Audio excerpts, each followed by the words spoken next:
The champagne glass shattered against the marble floor of the hotel ballroom,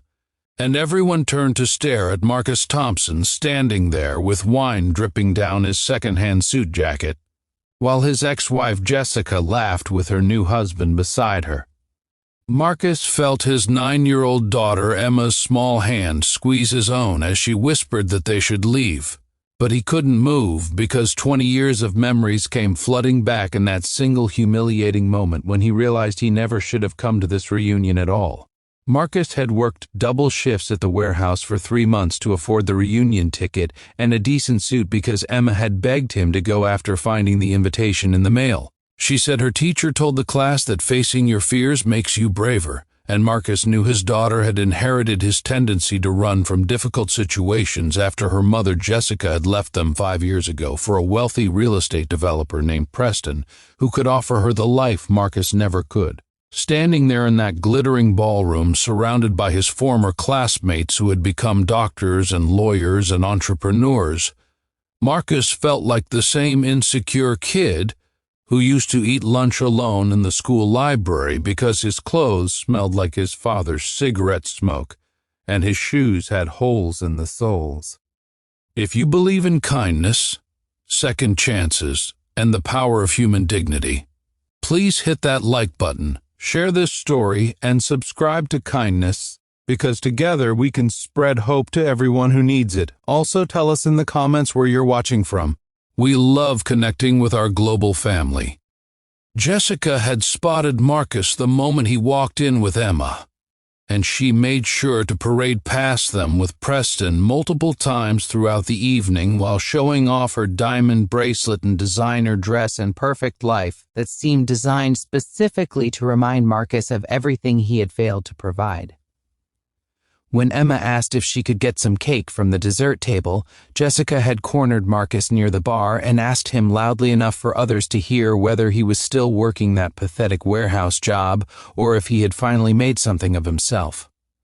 Marcus tried to explain that he was proud of his work and that he had been promoted to shift supervisor, but Jessica cut him off with a cruel laugh and said she felt sorry for Emma growing up in that tiny apartment with a father who had no ambition and no future.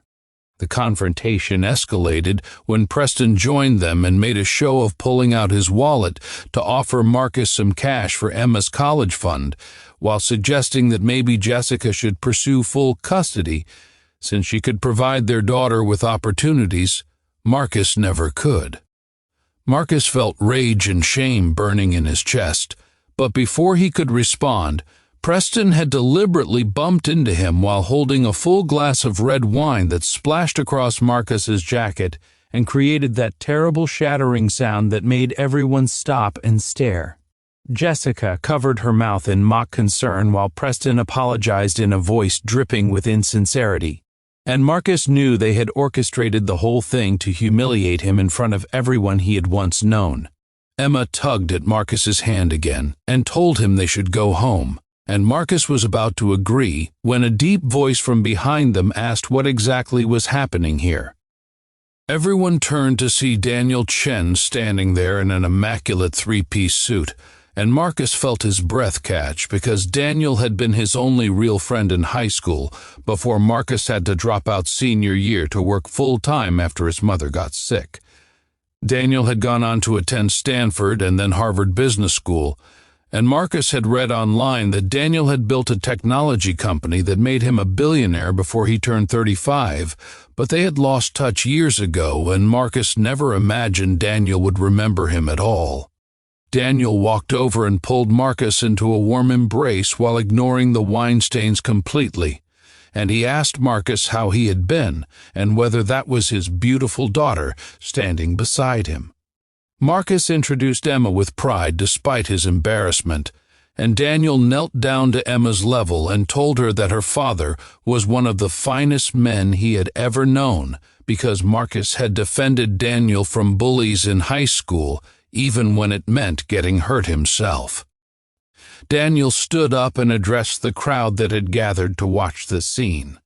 and he explained that Marcus Thompson had more character and integrity in his little finger than most people had in their entire bodies, because real worth wasn't measured by bank accounts or job titles, but by how you treated others and raised your children and showed up every day despite impossible circumstances. Jessica tried to interrupt with some dismissive comment, but Daniel turned to her with ice in his eyes and said he remembered her too from high school, when she used to mock the scholarship kids and make fun of anyone who wasn't part of her wealthy crowd.